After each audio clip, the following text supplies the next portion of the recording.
Hello students, आज हम लोग करने वाले हैं क्लास 11th केमिस्ट्री, जिसमें हम लोग unit 1 some basic concepts of chemistry कर रहे हैं। और आज हमारा जो टॉपिक है उसका नाम है स्टीचियोमेट्री एंड स्टीचियोमेट्रिक कैलकुलेशंस। तो चलिए देखते हैं इस टॉपिक में क्या है। सबसे पहले जो हमारे पास ये वर्ड है स्टीचियोमेट्री, ये हमारी ग्रीक लैंग्वेज के वर्ड से बना हुआ है, स्टीचियो एंड मेट्रो। स्टीचियो का मतलब होता है एलिमेंट और मेट्रो का मतलब होता है मेजर।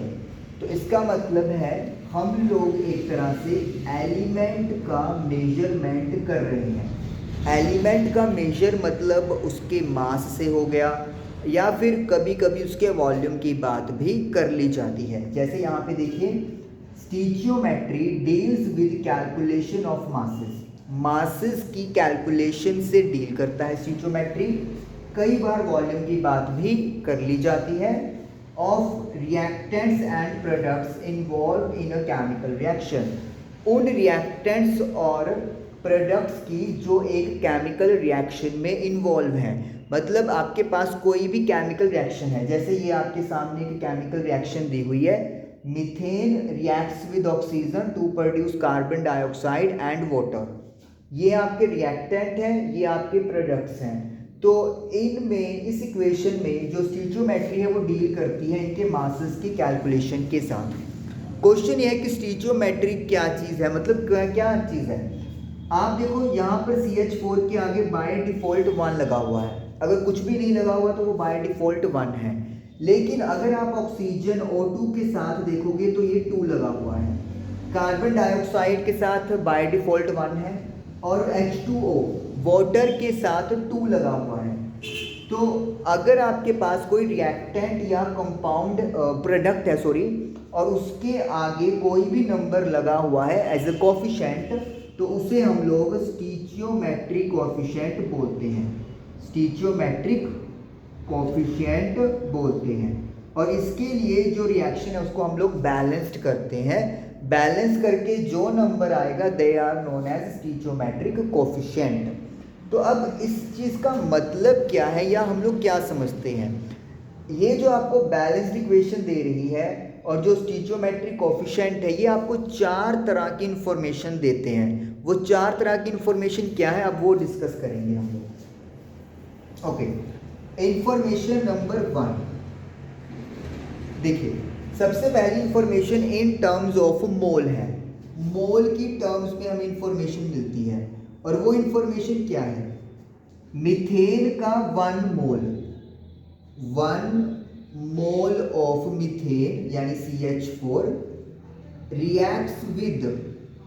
रिएक्ट करता है किसके साथ, 2 moles of oxygen 2 moles of oxygen to produce करता है क्या चीज, 1 mole of carbon dioxide 1 mole of carbon dioxide and 2 moles of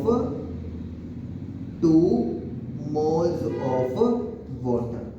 तो ये हो गई पहली information in terms of mole, यानी कि जो भी कोफिशिएंट दिए हुए हैं वो क्या बन जाएंगे, मोल्स की टर्म्स में आपको रिएक्शन बताएंगे कि 1 mole of this reactant reacts with 2 moles of this reactant to produce 1 mole of carbon dioxide and 2 moles of water.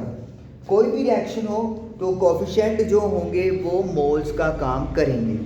उसके बाद दूसरा टाइप है या दूसरी जो इंफॉर्मेशन है वो इन टर्म्स ऑफ मॉलिक्यूल्स बताता है, और ये भी सेम टू सेम मोल्स की तरह ही होता है।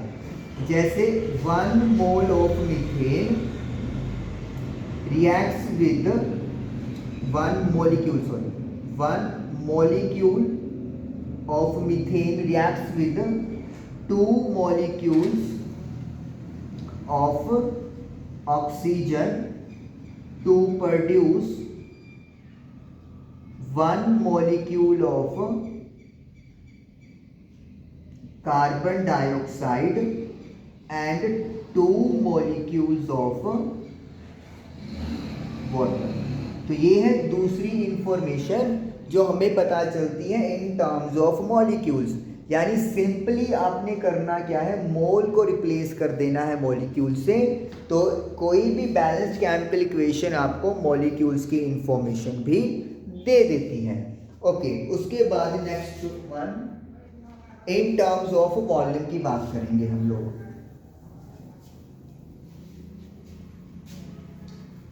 अगर मेरे पास कुछ भी कंडीशन गिवन नहीं है या फिर रिएक्शन STP यानी स्टैंडर्ड टेम्परेचर प्रेशर पे हो रही है, तो हम लोग एक और चीज यहाँ पे लिखते हैं 22.7 लीटर। अगर कोफिशिएंट 1 है तो इसका मतलब है 22.7 लीटर की बात हो रही है। Methane reacts with multiply by 2 करेंगे हम लोग, 22.7 को 2 से मल्टीप्लाई करो तो you will get 5.4 45 litre of oxygen to produce, यहां पर 1 लिखा हुआ है, 22.7 litre of carbon dioxide. Again यहाँ पे 2 है तो 2 से मल्टीप्लाई करो, 45.4 लीटर ऑफ वाटर। तो in terms of litre you can say कि जो कोफिशिएंट है स्टीचियोमेट्रिक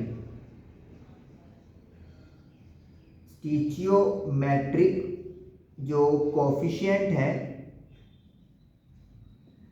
1 वो 22.4 लीटर की इक्वल होता है, 22.7 सॉरी एक्चुअली 4, चलिए बुक में हमारी 7 दिया हुआ है तो वी विल राइट 22.7, हालांकि मॉडिफिकेशन हो जाता है लेकिन चलिए इस पॉइंट पे ये दिया हुआ है at ST standard temperature and pressure. Okay, उसके बाद है नेक्स्ट वन है इन टर्म्स ऑफ ग्राम्स। अब ग्राम्स की टर्म में कैसे करेंगे, इसमें मोलर मास हमें चाहिए। आपको पता है कार्बन का 12, हाइड्रोजन का 1 into 4 4, यानी कि 1 मोल में कितने हो गया 16 gram. 16 gram of methane reacts with oxygen का होता है 16 multiply by 2 32 multiply by 2 64 gram of oxygen to produce carbon dioxide 12 plus 16 into 2 32 44 gram of carbon dioxide 2 plus 16 18 into 2 36 gram of water.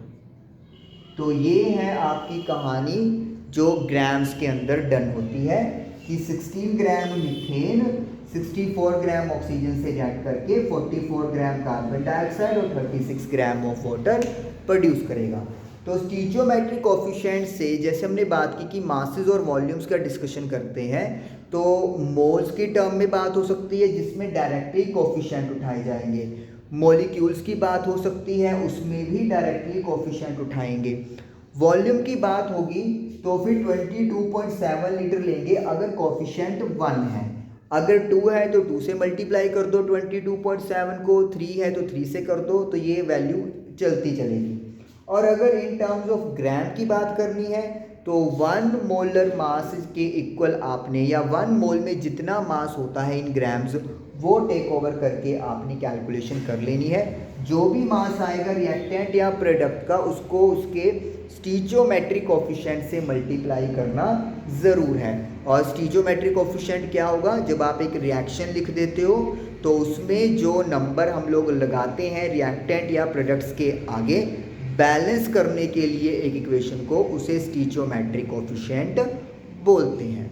तो ये जो टॉपिक है स्टीचियोमेट्री एंड स्टीचियोमेट्रिक कैलकुलेशन, आई होप ये clear हुआ होगा, क्योंकि इसके बेसिस पे अब आगे की जो चैप्टर की थोड़ी सी कहानी रहेगी वो कंप्लीट हो जाएगी। लेकिन ये ज़रूर रिवाइज करिएगा कि 4 तरीके से हमारी मदद होती है स्टीचियोमेट्रिक कोफिशिएंट से, मोल, मॉलिक्यूल्स लीटर या वॉल्यूम कह दो, and last one is grams. Thank you.